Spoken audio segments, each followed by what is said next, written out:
Sa mga naka-Aerox version 3 dyan na naghahanap ng Daytona na plug-and play na yung wala na kayong gagawin, isasaksak nyo na lang. Eto na yon. Nakagawa na tayo ng Daytona switch na para sa version 3 na Aerox. So lahat to plug and play na, wala na kayong gagawin dito, wala na kayong babaguhin, isasaksak nyo na lang to sa mga motor ninyo. Pag natanggal ninyo yung stock na handle switch ninyo, okay na yan, isasalpak nyo na lang to. So ito, titingnan natin kung ano yung itsura nung Daytona switch natin na plug and play para sa mga Aerox version 3.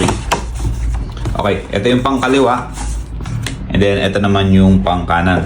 Ito yung pang kanan, ito yung pang kaliwa. So mag-start muna tayo dito sa pang kaliwa kasi ito yung medyo maraming pindutin. Okay, so sa kaliwa, andito na yung standard natin na high ng headlight, turn signal, tsaka horn.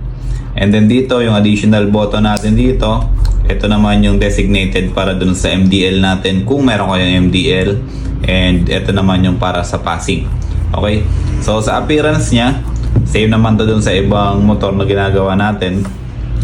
Ang kagandahan lang nito, yung pinakabalot nya, yung original na installation ng Daytona, tinanggal natin, pinalitan natin ng braids, yung nylon braids na kagaya nito. Tapos nakikita nyo yan, naka-shrinkable yan end to end para maiwasan natin yung pagkahulas ng cover natin katagalan. And ang pinakamaganda sa lahat sa mga Daytona na ginagawa natin dito, yung masasabi natin na 100% plug and play talaga yung switch natin. Bakit? Yung mga socket kasi nakagaya nito, ayan, nag-a-avail tayo niyan, nagpo-provide tayo niyan para mailagay na natin siya dito, and at the same time hindi na natin magagalaw yung stock na switch ng motor ninyo.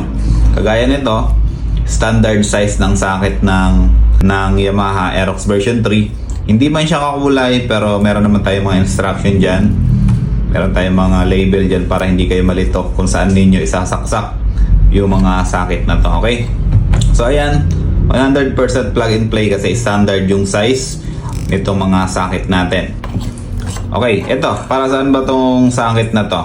Mamaya i-discuss yun sa inyo kasi alam ko meron kayong question pagdating dito sa Daytona, lalo na sa mga naka Aerox tsaka NMAX. Okay, so dito naman tayo sa pang kanan. Etong pang kanan, since yung Aerox meron naman siyang hazard, ito na yun. Ayan. Tapos meron siyang starter. Ito na rin yun. Tapos meron din siyang idling. So ito na yun. So lahat ng button na to standard lang yung paggagamitan natin sa Aerox version 3. Tapos ito naman yung mga standard socket nya. Ito yung mga standard size ng socket. May mga label na yan. So hindi na kayo malilito kung saan nyo isasaksak yan. Ito yung standard size ng socket. Itong tatlo na to. Tapos dito meron tayong additional. So ito na yung question natin. Pag nagpalit ba tayo ng Daytona switch, ano mangyayari dun sa menu ng motor natin? Lalong-lalo na yung mga naka Aerox.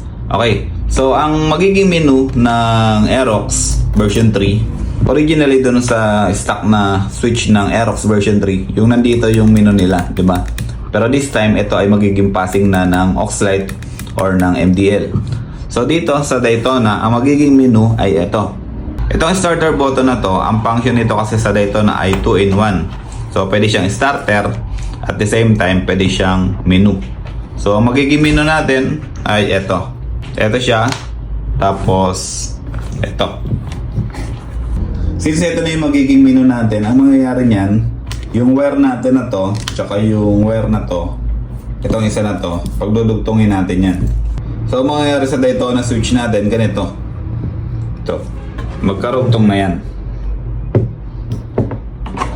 Hindi na kayo mangangamba kung saan nyo ilalagay yung menu kasi wala na kayong extra na gagawin dito. Talagang 100% plug and play na talaga itong mga Daytona switch natin.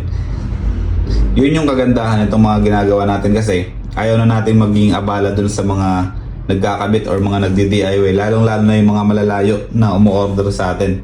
So ayan, sana malinaw sa inyo yung magiging menu ng inyong mga motor, especially yung mga naka Aerox version 3. Okay? So ayan na yun. Ayan na yung wire. Plug in, plug out din naman yan. Pwede nyo tanggalin kung gusto nyo magbaklas ng switch. Ayan, natatanggal siya. Hindi siya naka-permanent connection. Kaya yun yung kagandahan sa mga ginagawa natin. Walang hassle kapag bibili kayo or magkakabit kayo ng mga Daytona switch natin. Alright, so sa mga naka-Aerox version 3 dyan, kung interesado kayo sa Daytona switch na kagaya nito, mag-PM lang kayo dito sa page namin, JR Motoworks, and available yan dito sa atin. 100% plug and play na mga Daytona switch natin. Original, high quality, and walang hassle.